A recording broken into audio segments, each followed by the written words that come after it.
ഇന്ന് കർക്കിടകവാവായതുകൊണ്ട് ഏട്ടനെ രാവിലെ ബലിയിടാൻ പോണേ. പോയിട്ട് നേരെ പറമ്പിലോട്ട് പോകുന്നതാണ് പറഞ്ഞേക്കുന്നത്.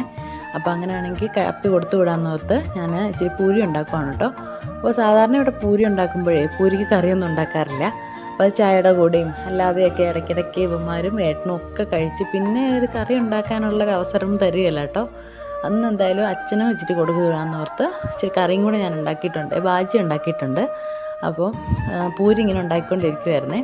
അപ്പോൾ ഈ പൂരി ഉണ്ടാക്കുമ്പോഴേ എനിക്ക് ഈ ബുമ്മെന്ന് വരുന്നതാണ് കേട്ടോ ഇഷ്ടം. ബുമ്മെന്ന് വരണമെങ്കിൽ നമ്മൾ ആദ്യം എണ്ണയ്ക്കകത്തോട്ടിരുന്ന് അപ്പം തന്നെ ഇങ്ങനെ മുക്കി കൊടുക്കണേ. അപ്പോൾ തന്നെ നന്നായിട്ട് പൊങ്ങി വരും, നല്ല രസം അത് കാണാൻ.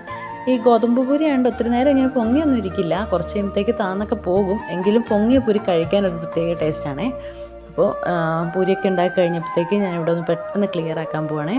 ഈ എണ്ണമയൊക്കെ ഉള്ളതുകൊണ്ടേ എളുപ്പം ഇവിടെ വൃത്തിയാക്കിയില്ലെങ്കിൽ കുറച്ച് കഴിയുമ്പോഴത്തേക്ക് ഭയങ്കര ബുദ്ധിമുട്ടായിട്ട് വരുവേ. അതുകൊണ്ട് അവിടെയൊക്കെ ഒന്ന് ക്ലീൻ ആക്കുവാണ്. അങ്ങനെ ക്ലീനിങ് ഒക്കെ കഴിഞ്ഞപ്പോഴത്തേക്ക് ചായ ഇട്ടിട്ടുണ്ട് കേട്ടോ. ചായ ഇടുന്നതിൻ്റെ കൂട്ടത്തിൽ ഞാൻ സാമ്പാറിനുള്ളതും കൂടെ അരിഞ്ഞ് അടുപ്പിലോട്ട് വെച്ചേ. ഇനി ഒരു ചെറിയ കോവയ്ക്ക മെഴുക്കുവരട്ടിയും കൂടെ വെച്ചാൽ മതി. അത് അരിഞ്ഞൊക്കെ വെച്ചേക്കുന്നതുകൊണ്ട് എളുപ്പമുണ്ട്. ഇനി കുറച്ച് കഴിഞ്ഞാക്കാമെന്ന് ഓർത്തു കേട്ടോ.